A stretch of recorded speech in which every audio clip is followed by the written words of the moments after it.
أصحابتها ما أنت مقال كنوا وكدوي دمان بمقال دي هوري waxaan joogaa magaalada Nairobi ee caasimadda Kenya garabkeygana waxaa jooga Mr Maxamed oo isagu ka mid noqday diiwaanka caalamiga ee World Guinness Record kaasi oo ay galaan dad iyagu waxyaabaha cajiibka sameeyay ee dunida ku nool Mr Maxamed ayaa waxa uu sameeyay jimicsi cajiiba 12 saacadood oo xiriir ah haddaba sidee ayay tan u suurta gashay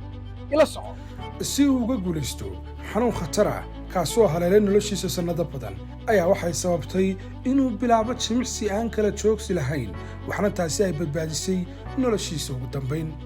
sababta ugu weyn ee Maxamed u bilaabay jimicsigan aan xadka lahayn ayaa waxay ahayd xanuun khatar ah kaasoo kaga dhacay sanbabada ugu dambaynna sababay inay ku adkaato noloshu in ka badan 9 sano oo noloshiisa ahna si maalinlaha ugu xidhnaado cusbitaalka balse arrinta cajiibka ah ayaa waxay tahay in Maxamed haba yaraatay aanu isdiibin isla markaasina uu bilaabay jimicsigan uu sameynayay kaasi oo uu ka sameeyay guulo caalami ah isagoo ku guulaystay inuu galo diiwaanka caalamiga ah ee World Guinness Record kaasi oo ay galaan dadka sameeya waxyaabaha cajiibka ah ee dunida ku nool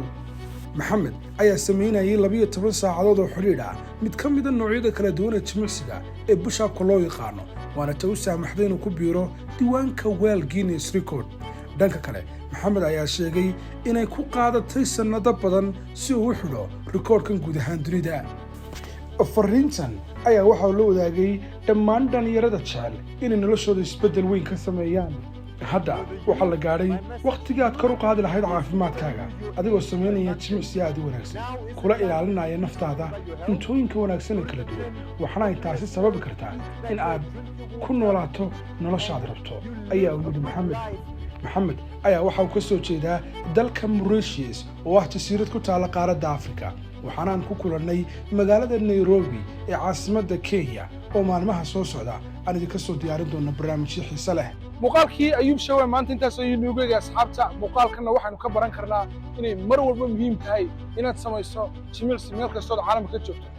maalmo ka hor waxaan imid Nairobi haddana waxaan qaatay dharkii aan ku samayn lahaa jimicsiga maadaama ay mar walba muhiim tahay inaan caafimaad ka ilaalino wuxuu noo ayuu show wana soo muuqaal cusub Mr Adil thank you so much Thank you, bro. we will meet again soon inshallah Inshallah.